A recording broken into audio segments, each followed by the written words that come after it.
First thing you should do should be to consider getting legal advice and then consider getting help.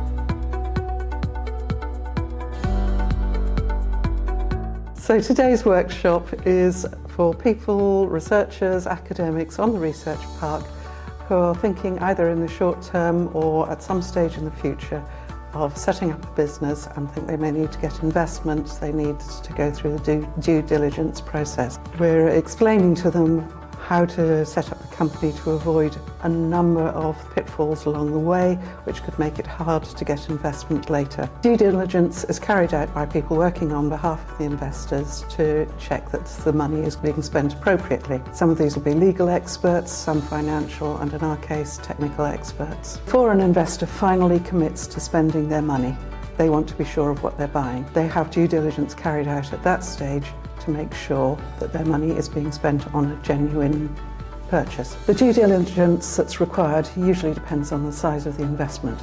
If you're a tiny company, it's going to be a small process. If you're an enormous company, it'll be teams of people coming and crawling all over the company. For the company size we usually work for, which is startups and early stage companies, it'll take 2 or 3 days of actual effort on behalf of buyers and sellers, but this will be spread over a longer period while the due diligence agents research your company, consider the answers you've got and look for consistencies or inconsistencies. When some agents come to review your company, there'll be 2 aspects of it.